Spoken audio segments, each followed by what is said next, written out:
আসসালামু আলাইকুম everyone, welcome back to my channel J and couples diary. কেমন আছেন সবাই? আশা করি আল্লাহর অশেষ রহমতে আপনারা সবাই অনেক বেশি ভালো আছেন। আলহামদুলিল্লাহ, আমরাও ভালো আছি। বরাবরের মতো নতুন আরও একটি ব্লগ নিয়ে হাজির হয়ে গেলাম। আশা করি আজকের ব্লগটিও আপনাদের কাছে অনেক বেশি ভালো লাগবে। সকালের নাস্তা রেডি করছিলাম। বাইরে আসলে অনেক গরম, এত গরম কি আর বলবো। বাইরে যতই গরম পড়ুক, বাড়ির রান্না তো আর থেমে থাকবে না। একে তো অনেক বেশি গরম, তার উপরে হচ্ছে চুলাটা অন করলে আরও বেশি গরম হয়ে যায় রান্নাঘরটা। তো রান্না করতে গেলে চুলার উত্তাপ তো সহ্য করতেই হয়, কিন্তু প্রচণ্ড গরমে এই সময়ে সেই উত্তাপ লাগতে পারে অসহ্য। তাই বলে কি আর রান্না থেমে থাকবে? যদি একটু প্ল্যান করে নিতে পারেন তাহলে গরমেও রান্নার কাজটা হবে আরামে। গরমে রান্নাঘরের কাজ দ্রুত শেষ করার কিছু উপায় আজকে আপনাদের সাথে শেয়ার করব। আমি যেভাবে রান্নাঘরের কাজ দ্রুত এবং আরামে শেষ করি সেটাই আজকে শেয়ার করব। একটু বুদ্ধি খাটালে কিন্তু এই গরমে রান্নাঘরে বেশি সময় কাটাতে হবে না, পরিশ্রমও অনেকটা কম হবে। এখন হচ্ছে সকাল 8টা।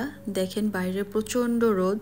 রোদটা যদিও আমার কিচেন থেকে অনেকটাই দূরে রয়েছে, কিন্তু আরেকটু সময় গেলেই কিন্তু আমার কিচেনে এসে পড়বে রোদটা। আর ওইখানে দেখেন মোরগটা কি করছে মাটির মধ্যে। তো বাইরের রোদ দেখে তো আমার অনেক ভয় লাগে, কি আর বলবো, এত বেশি গরম। আজকে সকালের নাস্তায় মিক্সড একটা সবজি করছি। এখানে গাজর, আলু আর বরবটি কেটে নিয়েছি।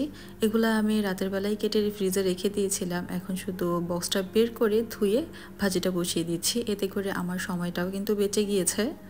গরমে দ্রুত রান্না করার জন্য আমি যেই কাজটা করি সেটা হচ্ছে, রান্না করার সময় আমি পাত্রটা নির্বাচন করি। যেই পাত্রটাতে রান্না করলে দ্রুত রান্না হয় আমি সেই পাত্রটাতেই রান্না করে থাকি। দেখেন এই পাত্রটাতে কিন্তু আমার রান্না করলে রান্নাটা অনেক দ্রুত হয়ে যায়। আর এদিকে হচ্ছে আমি আটার ডোটা করে নিয়েছি। আজকে পরোটা বানাবো, তার জন্য এখানে আটা নিয়েছি, লবণ আর সামান্য একটু তেল দিয়ে আমি ডোটা করে নিব।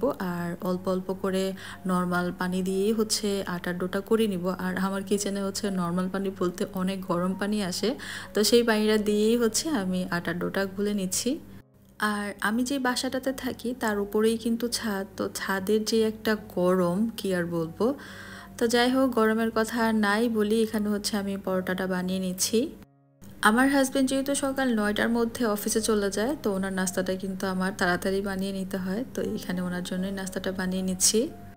গরমে গৃহিণীদের রান্নাঘরের কাজ দ্রুত শেষ করার কিছু উপায় আজকে আপনাদের সাথে শেয়ার করছি। প্রথমে আপনারা মাথায় রাখবেন যে কখন রান্না করবেন। গরমে রান্নাঘরে আরাম পেতে সবার আগে মাথায় রাখবেন যে কখন রান্না করবেন।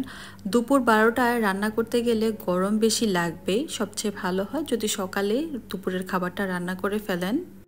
আপনি যদি দুপুরের রান্নাটা সকাল সকালই সেরে ফেলেন তাহলে একে তো আপনার গরম কম লাগবে, তারপরে হচ্ছে রান্নাটাও খুব তাড়াতাড়ি সেরে ফেলতে পারবেন।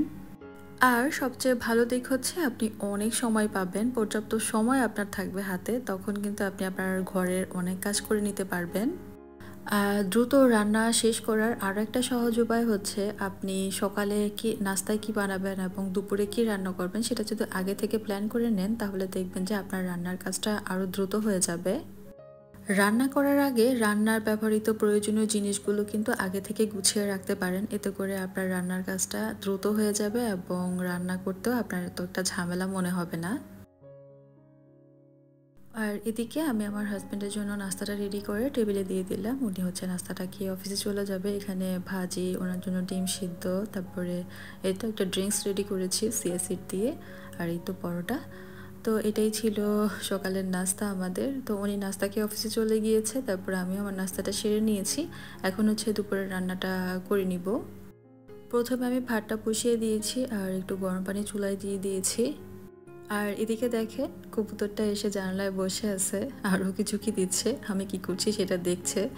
পাখিগুলা যখন জানালায় এসে বসে তখন কিন্তু মনটা অনেক বেশি ভালো হয়ে যায়, কাজ করার আনন্দটা আরও বেড়ে যায়।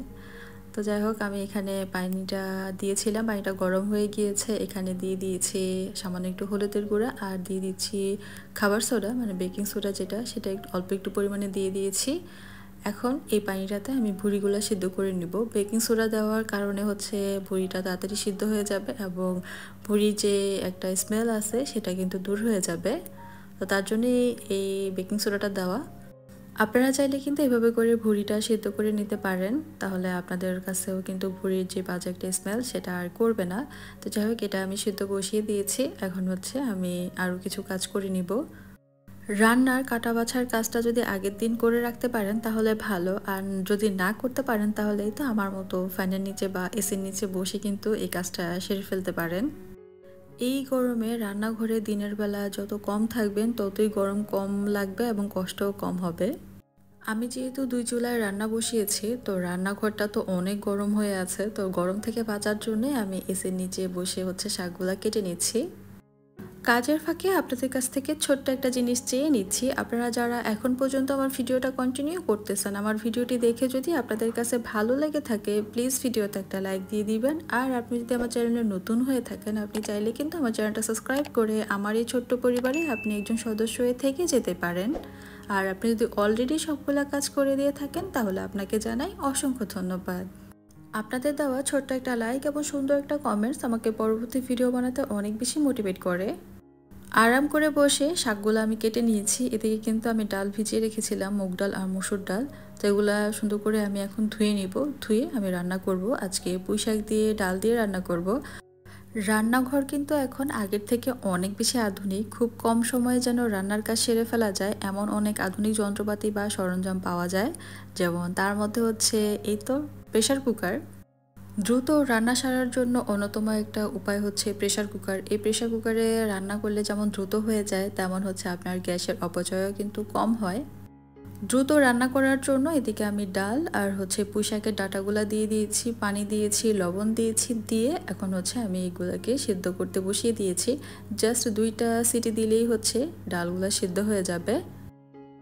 প্রেসার কুকারে রান্না করলে কিন্তু একটু বুঝে শুনে পানি দিতে হবে। পানিটা কিন্তু বেশি দেওয়া যাবে না, কম পানি দিয়ে হচ্ছে রান্নাটা করে নিতে হবে। তো দেখেন আমি কিন্তু কম পানি দিয়ে হচ্ছে ডালটা সিদ্ধ বসিয়ে দিয়েছিলাম, আর ডাল আর ডাঁটাগুলা কিন্তু খুব সুন্দর করে সিদ্ধ হয়ে গিয়েছে।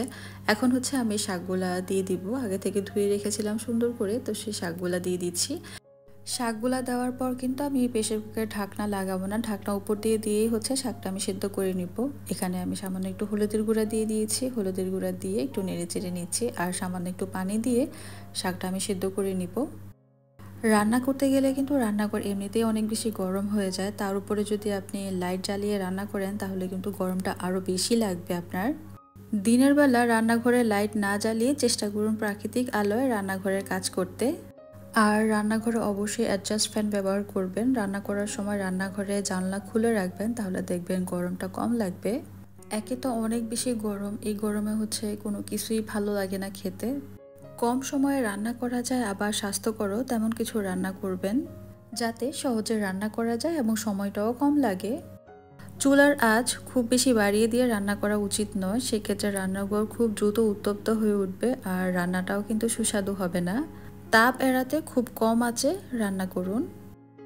এই প্রচণ্ড গরমে আরেকটা জিনিস অবশ্যই মাথায় রাখবেন, সেটা হচ্ছে ঢিলেঢালা এবং পাতলা সুতি পোশাক পরার চেষ্টা করবেন।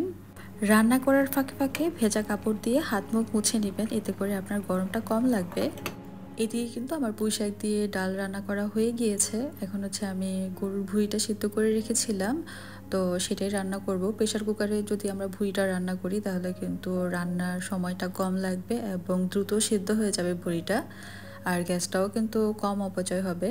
তো এদিকে ভুঁড়ি রান্না করার জন্য প্রেসার কুকার বসিয়ে দিয়েছি, তার মধ্যে তেল, পেঁয়াজ আর গোটা গরম মশলা দিয়ে দিয়েছি। দেওয়ার পর এখন পেঁয়াজটা ভেজে নেওয়ার পর আমি এখানে দিয়ে দিচ্ছি হলুদের গুঁড়া, মরিচের গুঁড়া, ধনিয়া গুঁড়া, জিরা গুঁড়া এবং গরম মশলা গুঁড়া দিয়ে তারপর হচ্ছে আমি এখানে আদা রসুন পেস্ট দিয়ে দিচ্ছি। এখন মশলাটাকে ভালো করে কষিয়ে নিব। মশলাটা ভালো করে কষানোর পর আমি এখানে ভুঁড়িগুলা দিয়ে দিব।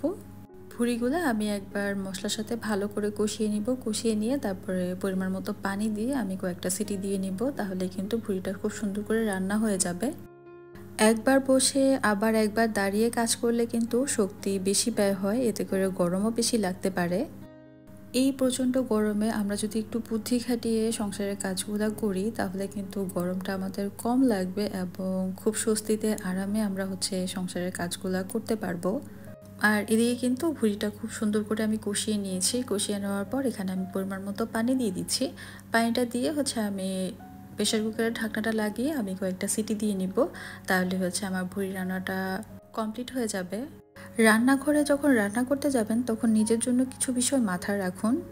সুস্থ থাকতে হবে আর যতটা পারা যায় গরমটাকে এড়িয়ে রান্নায় মন দিতে হবে। তার জন্য রান্নায় যাওয়ার আগে মুখে সানস্ক্রিন মাখতে হবে। একটানা দীর্ঘক্ষণ রান্নাঘরে না থেকে মাঝে মাঝে খোলা বাতাসে আসতে হবে। একটানা রান্না না করে রান্নার ফাঁকে ফাঁকে অন্য কাজও করে নিতে পারেন। প্রচণ্ড গরমে শরীর থেকে প্রচুর ঘাম বেরিয়ে যায়, তাই যথেষ্ট পরিমাণে পানি পান করতে হবে, নিজেকে হাইড্রেট রাখতে হবে। পানি জাতীয় ফলমূল এবং স্যালাইন ঘরে রাখবেন, সেটা কিছুক্ষণ পর পর খাবেন আর একটু ফ্যানের নিচে বসবেন। তো আমি এখানে রান্নার ফাঁকে একটু আম খেয়ে নিচ্ছি আর আমার সেই ড্রিঙ্কসটা বিটরুট জুস সেটাও একটু খেয়ে নিলাম। প্রচণ্ড এই গরমের মধ্যে কাজ করলে তো অনেক বেশি ক্লান্ত লাগে, তো ফ্যানের নিচে বসে একটু আরাম করে জুস আর আম খেয়ে নিলাম। তো খেয়ে দিয়ে রান্না শেষ হয়ে গিয়েছে। রান্না শেষে এখন চুলাটাও ক্লিন করে নিচ্ছি। যদিও আমার চুলাটা ক্লিন থাকে সব সময়, তো তবু রান্নার পর আমি এই তো চুলাটা ঠান্ডা হওয়ার পর আমি চুলাটা ক্লিন করে নিচ্ছি আমার ম্যাজিক ক্লিনারটা দিয়ে। আর রান্না শেষে অবশ্যই যে কাজটা মনে করে করতে হবে সেটা এই তো সিলিন্ডারের যে রেগুলেটরটা সেটা আমি অফ করে দিই। এতে করে গ্যাসের অপচয় কিন্তু অনেকটাই কম হয় এবং দুর্ঘটনা থেকেও বাঁচা যায়। আর দেখেন আমার ভুঁড়ি রান্নাটা কতটা লোভনীয় হয়েছে। প্রেশার কুকারে রান্না করার ফলে কিন্তু ভুঁড়িটা খুব সহজে রান্না হয়ে গিয়েছে এবং খুব সুন্দর করে সেদ্ধ হয়েছে। তো আজকের ভিডিওটা এ পর্যন্তই ছিল। আশা করি আপনাদের ভালো লেগেছে। সবাই ভালো থাকবেন। আল্লাহ হাফেজ, আসসালামু আলাইকুম।